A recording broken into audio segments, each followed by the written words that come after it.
we've got to start now. Hello and good evening, and many thanks for coming to this session on how to understand the Qur'an.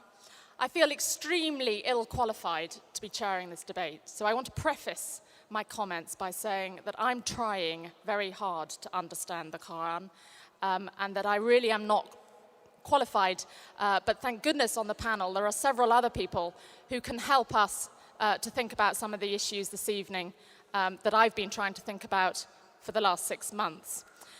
My name is Madeline Bunting. I'm a journalist on The Guardian, and The Guardian 6 months ago began a very ambitious project on the internet called Blogging the Qur'an.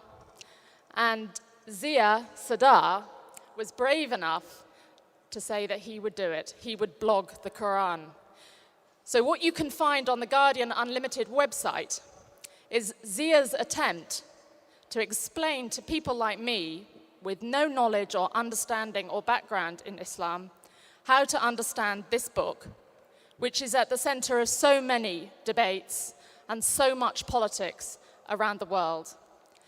Now, one of the reasons why I got involved in the project is because it seems to me that of all the books in the world, this is the one that we most need to understand and to think about at the moment. It is being used in so many different ways, and many of those ways are so destructive that I think it's a very important thing to be doing. And the website is opening up a fascinating conversation. So I do hope at some point you'll have a look at that website and contribute to the comments, the discussions that we've been having. I want to start by just referring to one of the verses that Zia raised very recently, a couple of weeks ago, because I found it incredibly important. Now, I'm going to paraphrase this dreadfully because my memory is not what it should be, but it was something to the effect of, I have made you different in order for you to be able to know yourselves better. Not quite exact, but close enough, Zia, yeah? But it seemed to me the idea there of diversity as being a way to know yourself better. And it seems to me that that's a crucial insight. So perhaps in a small way this evening, in the next hour, one hopes that in discussing the difference of approach towards the Qur'an, we might come to understand ourselves a little bit better. I'm afraid that we have an immensely knowledgeable panel that will only have 5 minutes each to just sketch out a few initial ideas from, in many cases, lifetimes of study of the Qur'an. But I'm very keen that there should be some speakers from the floor who have a chance to put some questions. So I will be very, very brief in my introductions. To the far right of myself is Mohammed Abdel Halim. He's the director of the Center for Islamic Studies at SOAS and editor of the Journal of Quranic Studies. He's also the translator of the Qur'an I'm using and that Zia has been using on the website. So we're delighted that he's been able to be here today. Tariq Ramadan needs no introduction to anyone. He's written a number of books. He's a very well-known broadcaster and critic and commentator about the future of Islam in the West. And on my left, there is Sarah Joseph, editor of Email magazine, and again, one of the most prominent spokespeople in this country on a number of aspects about Islam and the British Muslim community. And finally, my colleague Zia Sadar, who has also written many fascinating books about Islam and has been valiantly blogging away on the site and bringing a tremendous insight and sympathy, it seems to me, to the project on the site.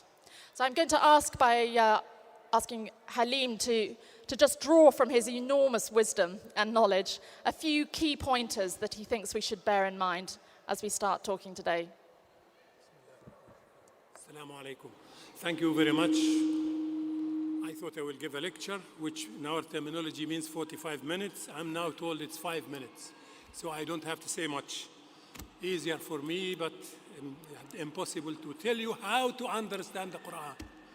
We came here to examine how to understand the Quran.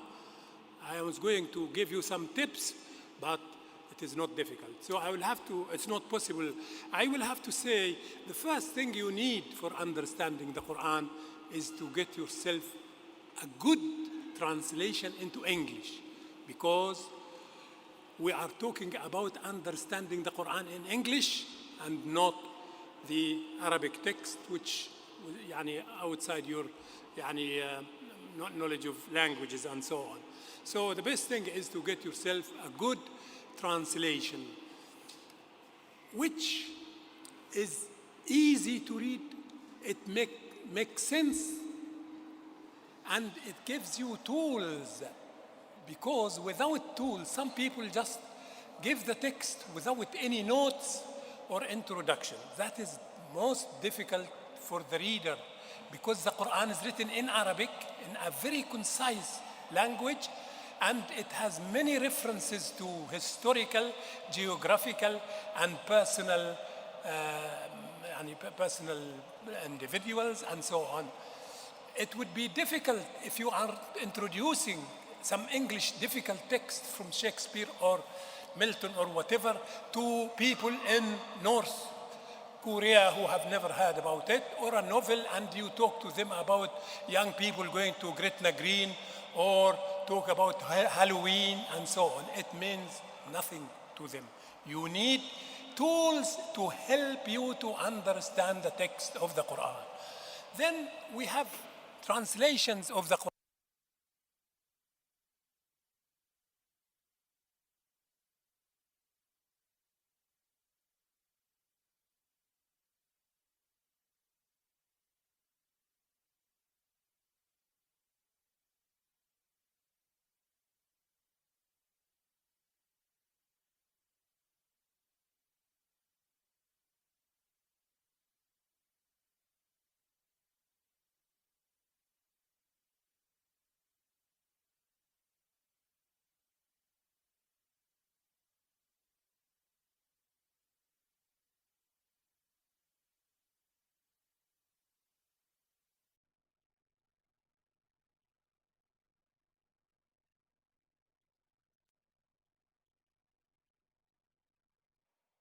Need to say. They seem to be on, actually.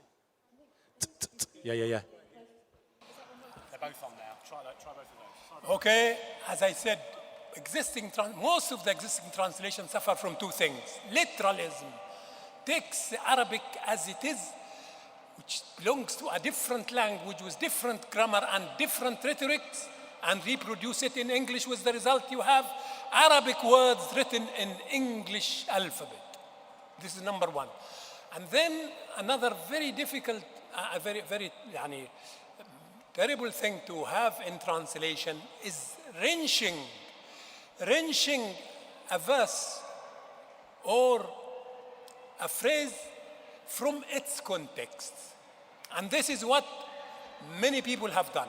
Wrench a verse from its context. I'll give you one example, which is to do with terrorism as we have it now. Some, even Muslim terrorists and extremists, and also Western people who follow or who propagate their ideas, take a verse which advises the Prophet and the Muslims. It tells them about a group of people who have always broken, whenever, it says, the Quran says, whenever you make a peace treaty with them, they break it without any fear of consequence. And then it goes on to say to the Prophet and to the Muslim community at that time, prepare for them every force you can muster, including war horses, so as to frighten off these people, and they will not attack you. This frighten off is called turhibuna in Arabic. Modern Muslim terrorists have taken it to use it for the word terrorism, which is irhab in Arabic. It has nothing to do with irhab. It says simply, these people have always broken their treaty because they have no fear of any consequence. So prepare yourself for them so that you frighten them off attacking you. Exactly as we have here and in Western Europe during the Soviet Union, you have to prepare, otherwise they could attack you anytime. Deterrent, that is, deterrent. So this is one point, misunderstood and taken out of context. And then who is being addressed? It was the Prophet as a head of state who is being addressed of this, not individual Muslims. This is important. You see, it is the head of state which has the authority to declare war and to direct the war, not individuals. So any Muslims now or others who volunteer by themselves to engage in any hostile activity or warlike activity without the authority, they are acting against the Qur'an. I can prove this from the text of these verses. So the authority, and you might ask, as many people ask, why should the Qur'an at all speak about war or about fighting? Simply because Islam covers all areas of life. All areas of life. So it talks about the rituals, talks about spiritual things and everything, marriage, international relations, and it must talk about this and not leave it to the terrorists to conduct it the way they like. So that is why, because the Muslim state, it was a state, must have an army like any state now. We don't think of any state now without an army. And because it is the head of state who has the right to wage the war in Islam, every terrorist now who think they can take it in their own authority and attack civilians, they are totally against the Quran, because the verse here is talking about an army about to invade the Muslim state. This is a myth. The terrorism in Islam is a myth. And there are many myths I was going to talk to you about. There is a book here in front of me. It says The Myth of Muslim Barbarism. You would be advised to have a look at it. I can speak for another 45 minutes if you like. I can stop now. Thank you.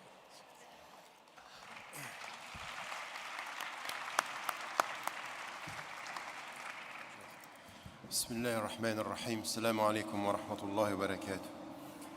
Yes, it's quite difficult to speak about the Quran in 5 minutes. Just maybe few points as an introduction to the discussion we'll have today, and also relying on what Professor Abdul Halim was just saying. I think that when it comes to the Quran, it's really important as an introduction to understand two main points. The first one is that the Quran per se has a specific status for the Muslims. It's the very word of God. And this is something which is the starting point of our discussion. It's a consensus, is accepted by all the Muslims. Yes, we have now some voices, but it's the very word of Allah, of God. It doesn't mean that there is no way to approach it through an intellectual, rational, contextualized way. It doesn't mean this. This is something which is quite important. This is the very word of God revealed during 23 years, and in many occurrences, you need the context to understand what is the very meaning of some verses. This is something which is quite important. And then, having said that, we also are saying from within the Muslim tradition and the mainstream tradition, classical tradition, Shia and Sunni tradition, that to understand some of the verses of the Quran and some of its implementation, we should look at the Sunnah, which is the prophetic traditions. I know that some today are saying, no, the Quran has a very specific status and forget about the Sunnah. I'm just asking them, that's fine. All the Muslims know around the world how to pray. Come with the Quran and show me how to pray only based on the Quran. I would be unable to show us how to pray, because the gestures of our prayers, which is accepted by all the Muslims, are not specifically, we have to rely on the Sunnah for this. So the Sunnah is something which is important. And you cannot play with this, say, I accept it when I want, I don't accept it when it doesn't suit me. So there is something which is a book which needs also something which is a reference as to its implementation within a specific history, a period of time through its prophet, peace be upon him. The third thing which is important, which is it's not really talked about, is the relationship between the two revelations. The second revelation, which is Al-Kitab al-Mastur, which is Al-Qur'an, it's in connection with Al-Kitab al-Manshur, which is the world, the creation. And the one is talking about the other, always. So when you come to read the Qur'an, the first verses which were revealed at the end of the Qur'an, they are talking a lot. They are speaking about the world, about everything which has to do with the elements, and using exactly the same words. You find in the Qur'an signs, ayat, and you have in the world ayat. And this is not by accident. It means something, and it's deep as to the spiritual dimension of it. Having said that now, very quickly, there are three levels when it comes to approach the Qur'an and to understand the Qur'an. What the scholar was speaking about from the very beginning is al-qira'at ta'abbudiyya. The Qur'an is not a simple text. It's quite complex when it comes to draw from the Qur'an the rules and the objectives. Now when it comes to this attraction, this spiritual attraction, this call, and the first level of the Qur'an, which is for everyone, no distinction between the scholar and the lay Muslim, is the Qur'an is a call. Ya ayyuhalladhina amanu. Oh, who you believe, come. There is a call. And this call is talking to your mind because there are stories and there are signs. It's talking to your heart and it's talking to your emotions at the same time. And you will see this everywhere. When you are in the streets in Muslim majority countries, the Qur'an is a call, come. And this is the meaning of Ya ayyuha, come on. Ya ayyuha alladhina amanu istajibu. Istajibu is respond to the call of Allah and His Prophet. And I think that this first level is for everyone, and it has this dimension: intellect, heart, and emotions, which is not the same. Because our hearts, our understanding and the emotion is something which is an attraction and something which is quite strange. Some people, they don't know Arabic, but they feel something. They don't know even the meanings, but they feel something. It's coming from somewhere. So even when we listen to, which is quite close to the Quran, Iqamat al-Salah, the call for prayer, it's a call, first level. Second level is quite deeper, but it's also for everyone. Here we have more intellect, more spirituality, and less emotion, but still it's there. This is the level where you come to the Quran and you get the stories. The stories of the Quran. And the stories of the Quran have three dimensions, very quickly. The first one is when you read a story, it's calling in on, it's attracting from you something which is still the child in your own self, a story. You are and you will ever be a child. There is something which you like stories. And a story has something which is quite specific. Come to this story and you will put into the story what is in your heart. You project onto the story things that are coming from your heart and your mind. So the same story has not the same depthness for any one of us, not the same meaning. It depends on your own personal experience. And then this is the first level, a story, the most of the prophets, anything which has to do, so you project onto the story. So it's a dialogue. The first is a call, the second is a dialogue. You have a dialogue with the story. And this dialogue is a repeating one. Always telling you, you have some elements in here, but it's not all said. You have to go to another place to find the other elements of the story of Moses, for example. So it's coming. So it's a repetition. For your mind, a story which is coming back is a repetition. For your heart and your spirituality, it's a confirmation.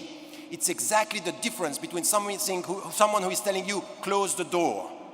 And he keep on repeating it. It's a repetition. But I love you. It's not a repetition. It's a confirmation. You need out of love a confirmation. You need an intellectual repetition. It's just a repetition. And here the Quran, through the stories, is telling you, come with your heart and dialogue. This is a dialogue between you, the text, and God and Allah. So this is the second level, and for all of us, we come with our own personal experience and we project onto the text, and the text is telling us something which is, think about it, meditate, ponder over this story, because this story in fact is talking about you. It's talking and this is why the Quran is universal and eternal. It's these stories are not about something which happened. It happened, but it's still there. It's in you. It's in your understanding. It's in your own experience. Third level, and this is why I think it's very important, I will end with this, is the level of extracting the rules. So here the Quran is a way. And to get the sense of the way, we need to understand the rules and the objectives and the levels. And here you cannot just come and say, oh, I am reading the Quran and I get the way. No, you know why? Because first, it's not chronological. Second, you have to understand the whole message, and you have to get back to the chronology and to understand many things. This verse was revealed in which circumstance? What are the causes? What are the reasons? What we call al-illah. Why this verse? What is the meaning, the objective? And here we need knowledge. It's not for any one of us to come and to say, oh, I know how to read and I can get it. Just look at one word that you were expressing by saying, this word has a very specific meaning in Arabic. You cannot take it and say, oh, I understand it at the level. No, you have to put it into context to understand the meaning, the morphology, the objective, the rules, the causes, and the chronology at the same time to know how it goes. Here, you need knowledge. So be careful with this kind of call for democratizing our reading of the Quran is to open the Pandora box. Why? Because by saying any one of us could speak about the rules, you are letting people taking the Quran and saying, وَاقْتُلُوهُمْ حَيْثُ ثَقِفْتُمُوهُمْ, I can kill them wherever I find them. It's written. And say, no, this is not the way you deal with the Quran. It has to do with a context, it has to do with an objective, it has to do with a specific understanding. 3 levels, a call, a dialogue, and a way. The call and the dialogue is for everyone, but the way needs knowledge. It needs to be dealt with a very cautious way. It doesn't mean that no one could do it. Everyone could do it, but with science, with knowledge, with taking the time. After 20 years of dealing with this, I'm still now, always, every day, getting new understanding, insights about what it means, in which way we have to deal with it. So once again, to be cautious with this level is the best way for us to be faithful to the way, pondering as to the dialogue, and responding to the call. Thank you.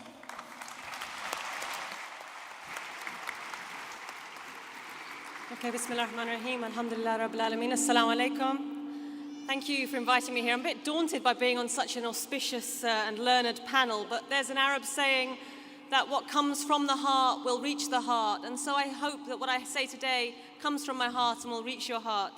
Tariq's already spoken about the 2 revelations, the revelation of the world, the revelation of nature, and the revelation, of course, of the Qur'an, and how we must understand the world and reflect the world. But I also feel there's a word in there to have awe of the world, to have awe of the power of nature, and bring that awe to one's approach to the Quran, and to approach the Quran with awe in one's heart. The Quran is a complete and comprehensive document. It has to be understood ultimately for me as an organic whole. It can't, you can't take little verse here and a sentence there, and because the verses and the sentences, they weave into each other. They enmesh from one surah, from one chapter into another in another place, and they have a bearing on each other. They have relevance and implications for each other. And so the singular quotes that people will say, you listen to somebody and they'll quote you a verse here or a verse there. I always feel that tells you more about that individual than it will ever tell you about the Quran. Ultimately, someone might be green and environmentally friendly and tell you about how we're vicegerents on the earth, and they'll quote that, or perhaps anti-racism and they'll quote that verse. And it's telling you about where they're coming from. So they might quote you a verse of violence, perhaps to be malicious or to say something malicious about the Quran, or to actually inspire you to violence. But that's telling you about them. It's not telling you about the totality of the Quran. And we know that the Quran is for all people and for all time, and in a way we make no concession to the modern world. And that does not mean it's a book stuck in the 7th century, but rather it's timeless. And that word, I mean, we understand the word timeless when we say, oh, it's a timeless beauty. When we think about a work of art, we understand the concept of timeless in that. But when people speak of the Quran being timeless, we think, oh, you know, they're just stuck there in the dark ages. But it's got to be understood in the same way that you might appreciate perhaps a Michelangelo being a timeless work of art. And it's beyond that timelessness. The Quran is a timeless beauty. And ultimately, it's a guidance for the human condition. And I think that we have to understand it as such. It speaks of and to the human reality. And it's sort of a universal document transcending all time and transcending all place. So whilst it does have a historical context, and yes, we have to understand that historical context, it's an inner relevance that we really need to aspire to, the inner relevance that speaks to the human reality. Muhammad Asad, in his translation of the Quran, but in his book Road to Mecca, he speaks of his journey to Islam, and he wasn't quite sure until one day he was on the train, and he saw people commuters entrenched in their misery, and he came back to reflect on a verse of the Quran which says, "Rivalry for worldly gain will distract you until you visit your graves." And he linked the two, the people on the commuters in their misery and this verse, and he realized that actually the Quran is a book for the whole of human beings because it speaks of the inner humanity, and that he then embraced Islam. The Quran has stories, and yes, we bring to them and we project ourselves into those stories, but they're not just once upon a time stories. They speak of the archetypes of the human condition, the great Greek stories. We think of the great Greek stories and we know that they're archetypes, and the Quran speaks of those archetypes, and so we have relevance for us in each of those stories. For me, I also feel that the Quran has to be understood as a continuation of revelation.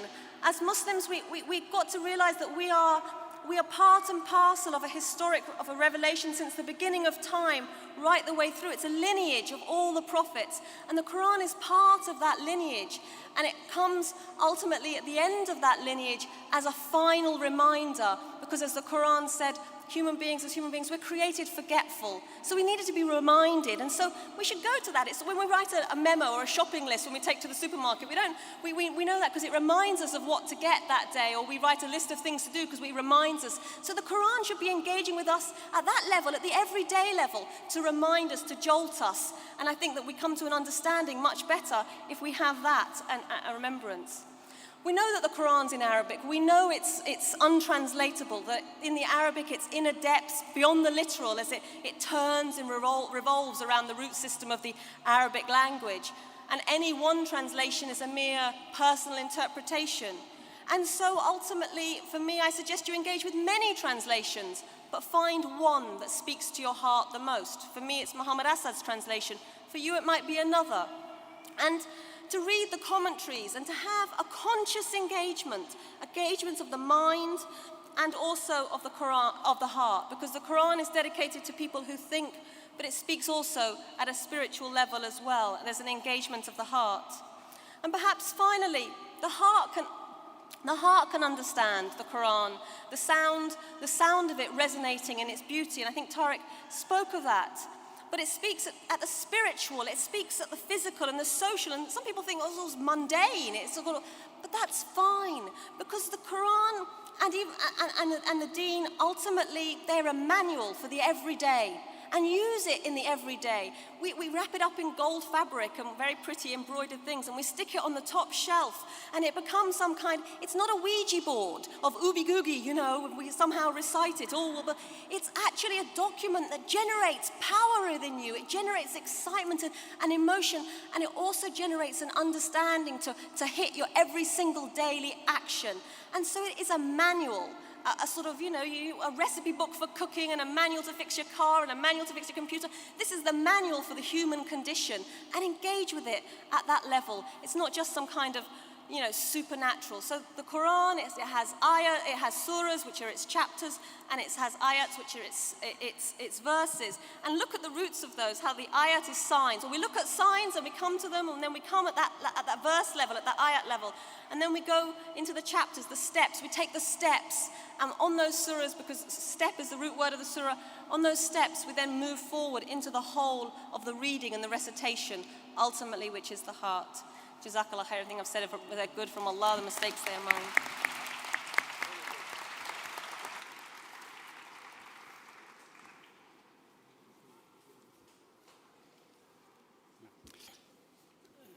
Assalamu alaikum. Bismillahirrahmanirrahim. Most of us are not great scholars. We don't have the learning of Professor Abdul Halim or the insight of my colleague Tariq Ramadan.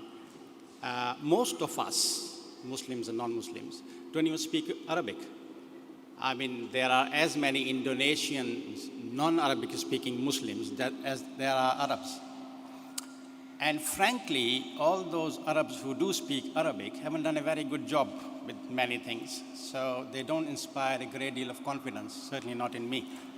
So what do? We, the ordinary Muslims? Now, we can go and read great commentaries. It's very easy, for example, nowadays, to get hold of Tabari, classical scholar, available in English translation, you read Tabari. Now, what do you get out of it? Well, you get out of that is what Tabari understands the Qur'an, how he understands the Qur'an. You get his understanding out of it.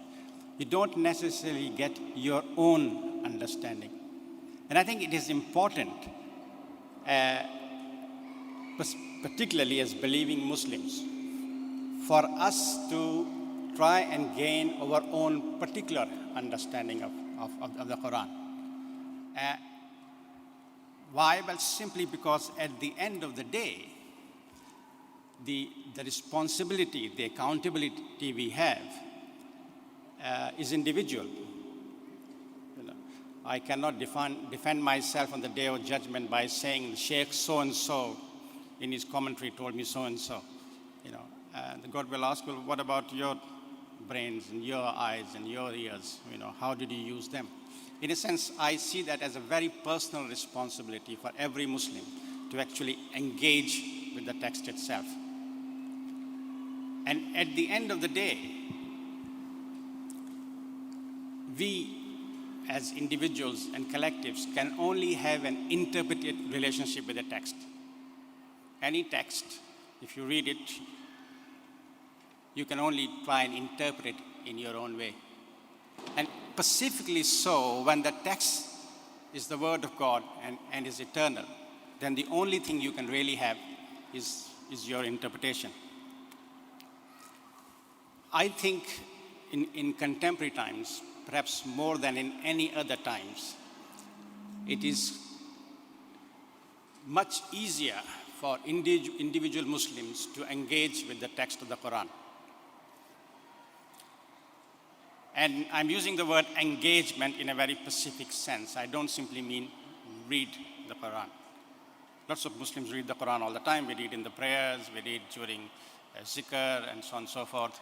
Sometimes we pick up the Quran and say, what does it has to say about, maybe polygamy is a big hot issue in the press. What does it say about polygamy? And we may pick out a verse on polygamy or something like that and try and understand it. That's not engagement.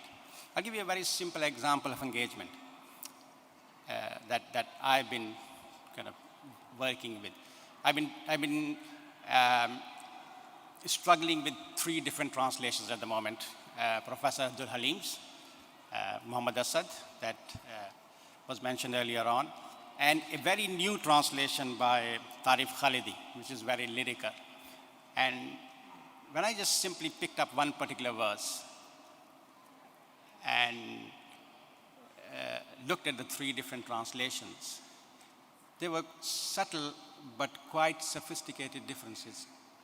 And I wanted to know why are the differences there, which then forces me to go back to the original, look at the words, and look at the meaning of the words.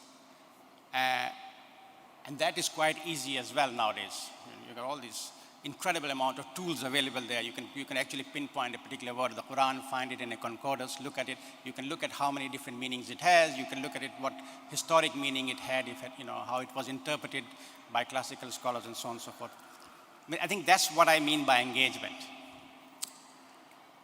When you start that kind of engagement, you discover 2 things very quickly. One is that the Quran is a contextual text. To really understand the meaning of any particular verse, it's not simply good enough to read a translation. you need to find out when was that was revealed, what else was going on during that time, what was the Prophet doing, what was the situation of the Muslim community. You have to read the verse in a context. But I think even that is not enough. It's not just that Quran is a contextual text, but it is also a very dynamic text. I mean, it was revealed over a 23-year period, a lot was going on. So it's a text with lots of movement. So you may be able to get something from a particular, section or a passage by looking at what's happening. Then you may discover that somewhere else you have a kind of different command relating to the same thing. And then you have to go and investigate what was going on there. So it's a very dynamic text. It's a very contextual text. It's a very dynamic text. And if you engage with the Quran in the way I'm suggesting, then I think two things become obvious. One, you cannot leave the intellect behind. You have to engage with the mind as well. And then I think the second thing is you engage with your own passion. The passion becomes quite evident as well when you're kind of researching. And I think the passion is created by the book itself, in a sense. And the more you engage, the more layers of meaning you discover. And at the end of the day, I will also argue that the Quran is a multi-layered text, that there may be an apparent meaning of a verse. When you engage with it, you may discover a second layer of meaning, and indeed sometimes you may discover even third layer of meaning. Now, I would put to you that we should not be afraid to do that. There is a fear that people have, that how am I going to understand the Quran, how I'm going to engage with it, because I'm not a qualified mufti, or I'm not a qualified alim, or I'm not a great scholar. Well, it doesn't really matter. I think it's your responsibility as a believer. You really do have to engage with the text, and engaging with the text means you bringing in your own mind, your own emotion, your own passion to the text. Of course, there are rules, as Tariq says, but don't be afraid, don't fear these rules. After all, who made them? Thank you very much.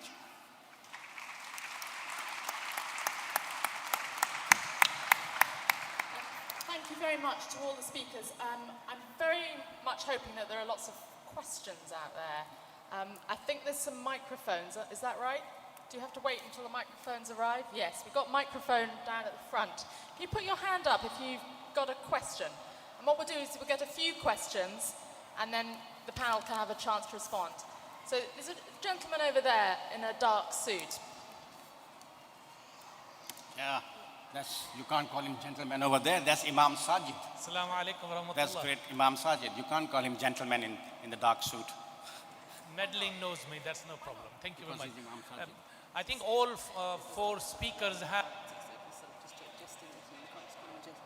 Quran very clearly in their own way. But question comes up from Ziauddin Sardar's point of view, that while Quran says, لَقَدْ يَسَّرْنَا الْقُرْآنَ, that we have made Quran easy to understand, why Muslims have made it difficult to be approached in understanding?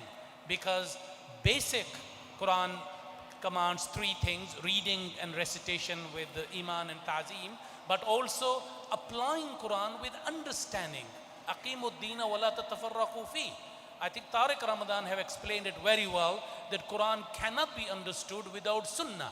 Because among this audience, there's a number of people who believe that Quran is independent, sent by Allah subhanahu wa ta'ala through Prophet Muhammad, but not followed by Prophet Muhammad, peace be upon him, and only Quran literary, historical context book, as has been explained. How to make Quran easy, approachable for understanding and also applying in our daily life. Can the panel comment on that, please? There was a gentleman just here. Zia, if you can make a note of the question and respond in a little while.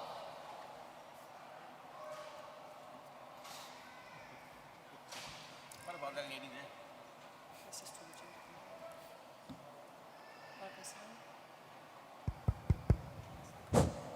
Assalamu alaikum.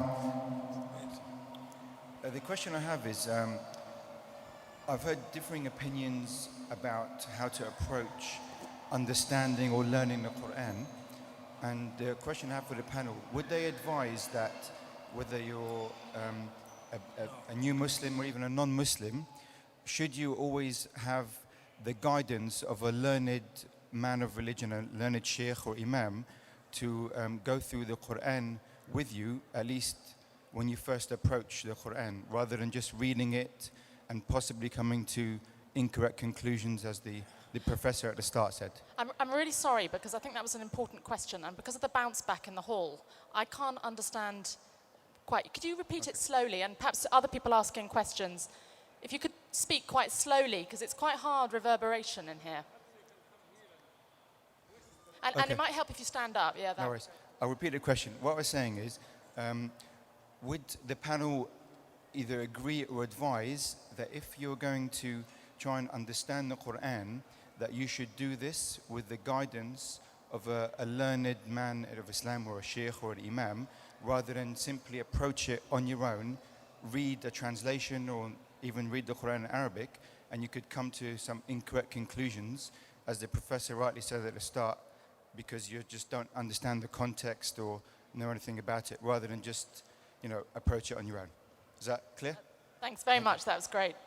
So there's several people down in this corner.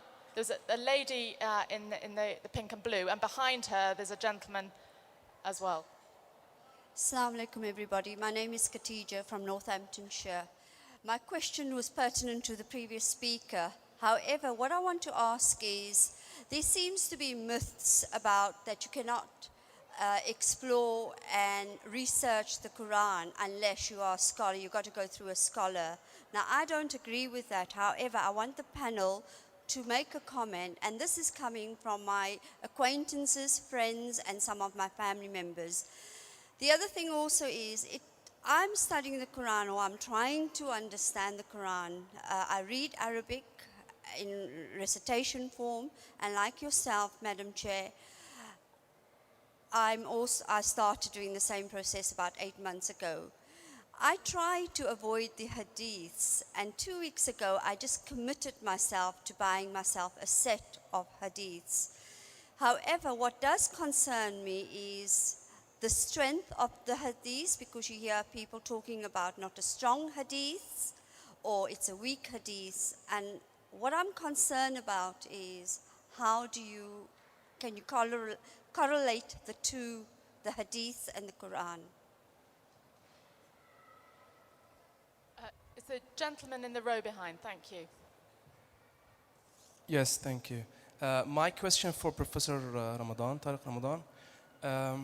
I wonder if you have any further thoughts about the issue of contextualization.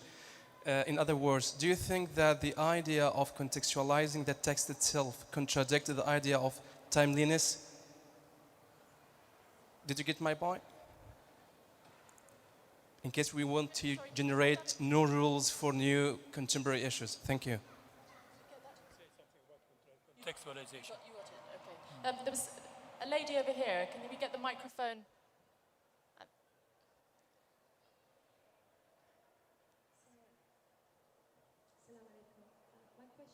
Really kind of reflects the problems, I think, that are almost endemic within the Muslim community. And my question to the panel, following on from the question of the gentleman there, is not what is the role of a man of religion, but what is the role of women in Islam in interpreting? Where are the women interpreters of Islam? And why hasn't the space been granted or allowed for women in Islam to express their deep interest in this holy book? It's a real problem, and I think the questions themselves reflect the problems that we are experiencing as Muslims. Thank you. So, are you ready? Very good. Are you looking at me? Yeah. Do you want to start there? I can indeed, yes. Now, I started by saying you will need, because you have no time to learn Arabic to the level that will enable you to read the Quran in Arabic, because it is very complex text even in Arabic. You really need a translation that makes it possible for you to understand. If the translation doesn't make you understand, it fails. And this is what happened from the 12th centuries when the first Latin translation in 1143, European scholars at that time said, we can't understand this. Because if you can't understand from the translation, it means that the translator either could not understand the original, or he doesn't know what is the function of translation, and he thinks it is just word for word, literally, rather than conveying the meaning. So you need at least a good translation, because you see, that gentleman said, we have made the Quran easy so that you understand. Most of the translation make it difficult so that you do not understand and do not appreciate. This is number one. Someone said we can't understand the Quran without the Sunnah. Okay, the Sunnah, the Prophet ﷺ was a translator of the Quran by explaining and by his own action. And as you rightly said, whereas everything in the Quran is authentic and authenticated in the most possible way, the strongest possible way, there are in the Quran, the Sunnah, which is the practice of the Prophet, there are different levels of reliability of the text. If you want to translate the Quran or explain the Quran from the Sunnah, you will have to rely on the strongest hadith you have. A third point is this. One who said she reads the Quran in Arabic. Unfortunately, you cannot convey into English the stunning rhythm and enchanting effect of the Arabic. We can't do this. A third point which I would like to talk about, this contextualization. To me, I am a teacher of language. When I speak about contextualization, I am speaking about the language context, because people remove a word or a phrase which is referring to something earlier and something later. I don't mean by context that it was applicable in the time of the Prophet and now it is no longer applicable. I don't mean that at all. It is enough for me to concentrate on the linguistic context, because I see that wrenching words and phrases and whole verses from their context cause the most difficult disruption in the meaning and results in quite the opposite. Either it results in the opposite, like that thing about terrorism, or it weakens. I can give you many examples, but we don't. I suggest when we finish this, I will still feel that we need to come next year in order to deal with the subject of how to understand the Quran. That's it.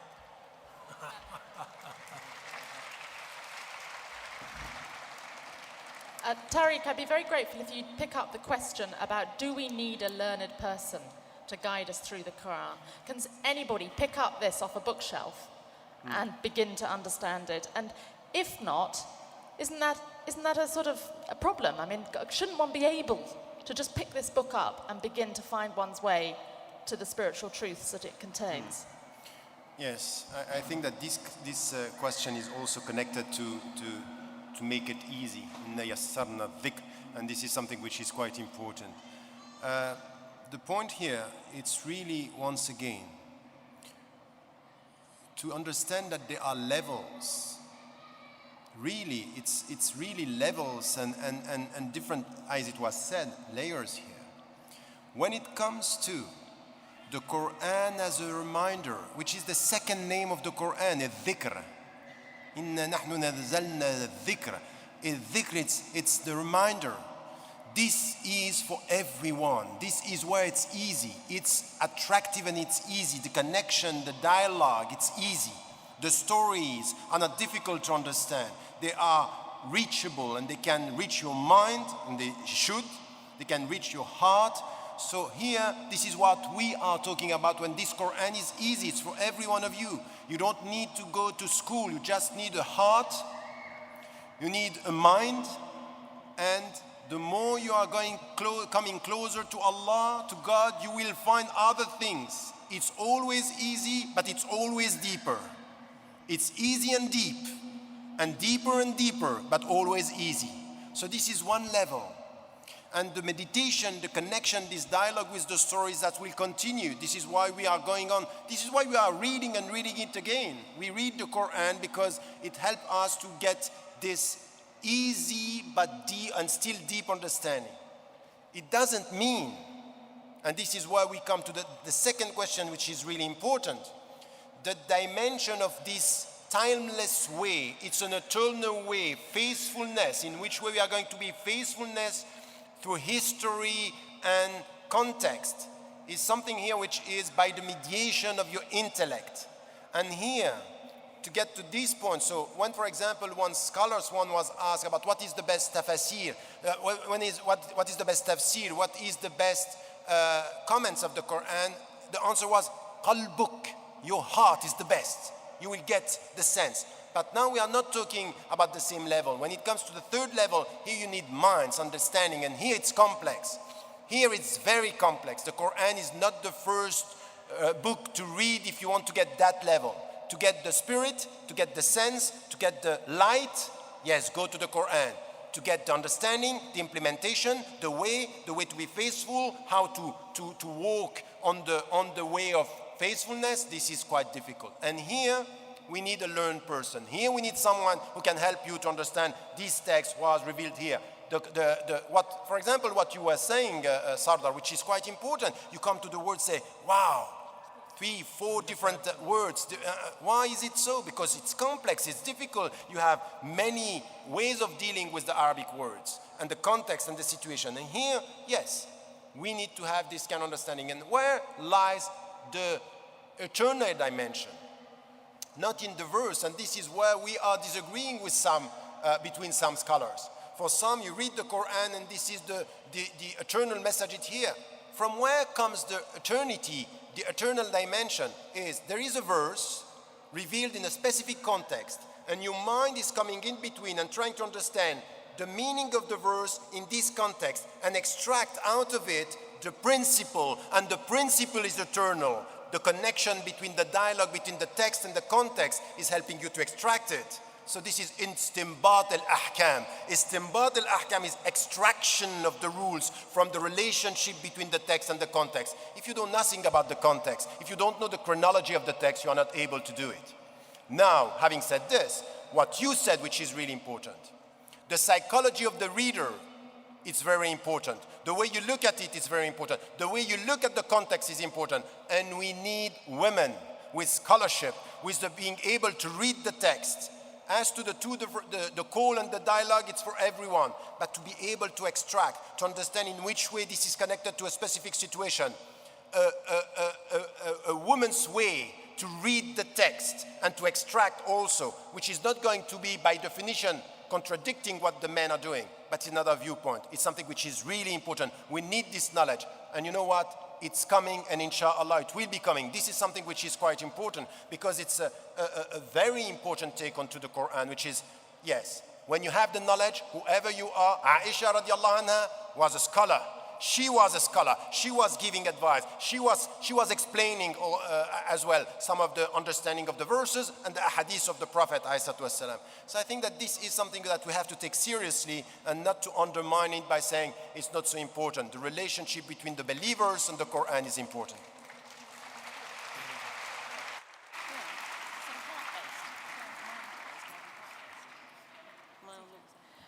Okay.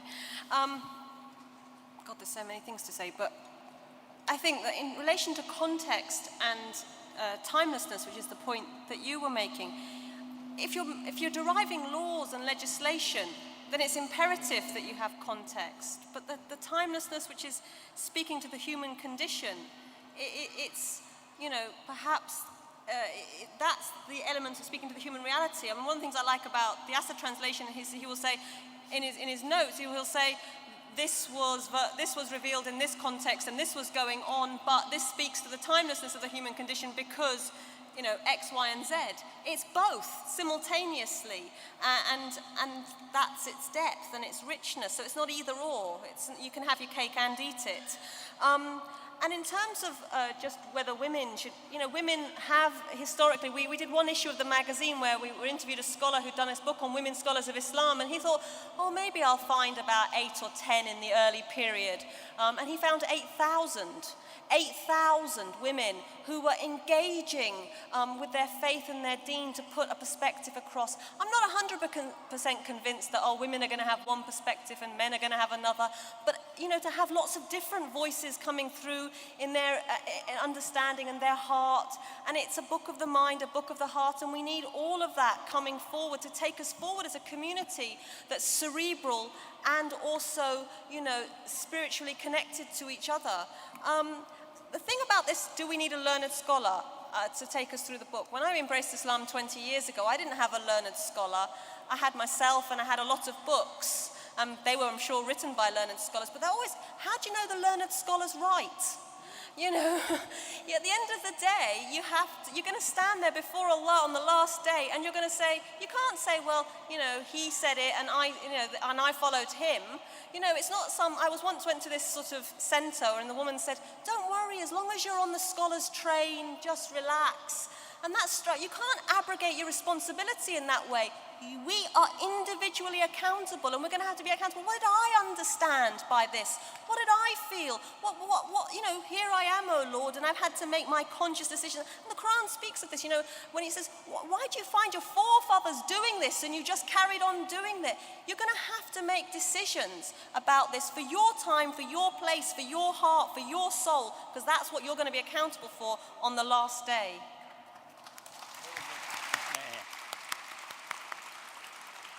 What can I say? I think I just want to come back to the context. I think context is very, very important. There are at least 3 different kind of contexts in any particular passage. There is the context of how and when the passage was revealed, what was happening in the life of the Prophet in Makkah during that particular piece of revelation.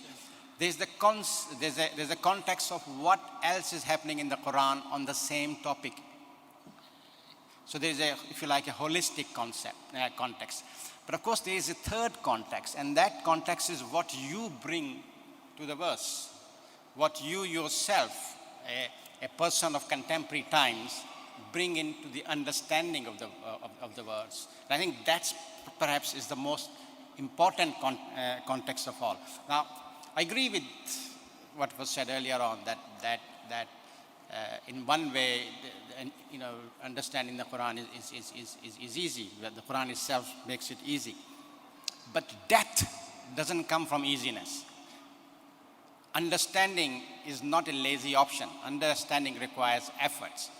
Now, there is a eureka moment that I've had a number of times. And that eureka moment, if you like, the moment of depth, always happens when you struggle with the original Arabic term. You know, I mean, I remember the eureka moment when I discovered the idea of ilm actually is deeply connected to the idea of ibadah. I mean, there was, you know, before simply ilm meant knowledge to me. It didn't, you know, but by exploration, by kind of, if you like, engagement, you find the connection. And of course, that opens up a whole new avenue of understanding, of especially contemporary understanding. Now, learned men are very, very important things. I mean, I think we need both. We need learned men in society, but we also have to be careful about learned men. Yeah. Sorry, Zia, you said men. I said we have to be very careful with learned men. Yeah. I said we do need learned men in society, but we need to be very careful about learned men. If you were to go and look at some of the classical exegesis, you know, Al-Tabari, Ibn Kathir, and so on and so forth. And incidentally, you can do that very, very easily. Muhammad Ayyub's The Quran and its Interpreters It's in several volumes. You just pick up the one volume, and what he does, he gives you the translation and the commentaries of all the classical stuff in one page. So one verse, this is what Ibn Kathir says, this is what Al-Razi says, so you can actually compare very easily. I mean, if you go and look at some of those classical commentators, and you are a contemporary person with contemporary morality, sensitivity, ethics, I defy you, not to be outraged and appalled at some of the things that these learned men have said in the way they have actually translated or commented on things. And it does kind of, when you go through it, it does kind of send shudder around it. And I think that the learned men have been very largely responsible for some of the kind of interpretations we see in Muslim societies, which in fact marginalize women and marginalize the interpretation of women. I totally disagree that the interpretation of women is going to be all similar to interpretation of men. On the evidence of recent times, there are 3 or 4 female scholars who are trained in the classical way, and they do exegesis. People like Amina Wadood, or Asma Balas, or Fatma Marsini, or Lala Bakhtiar, who herself has published a new translation. If you look at their interpretation, it is quite profoundly different in places. And it does point to a different direction. So I think we need a real participation of women scholars, and it's not just the learned men we ought to be looking for, but more specifically, as far as I'm concerned, and as far as the future is concerned, we ought to be looking for learned women. That's great. Time's up. I'm very, very grateful to all the panel. I think it's been an absolutely fascinating session. And please look at the website, Blogging the Qur'an, because both Zia and I will be commentating on this discussion. And I very much hope we might be able to persuade all the other panel members to also be blogging this week. And please also join in. The conversation does not end here. It can continue on the website. So please visit the site and add your comments. This is an absolutely fascinating and also very, very important discussion. Many thanks for your questions.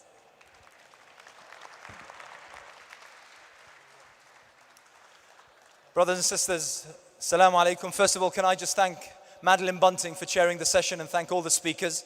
This was indeed a wonderful, wonderful session, and your contribution, all of you, was wonderful. Can I, before you leave, just 2 things. First of all, you may remember, those of you who were with us on Friday evening when we opened Islam Expo, there was an award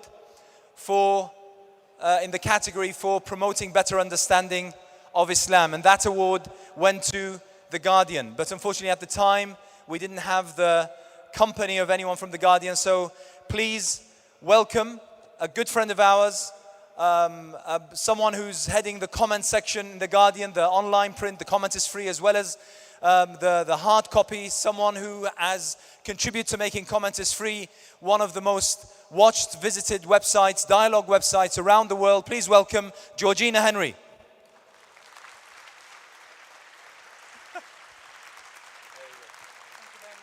You're welcome.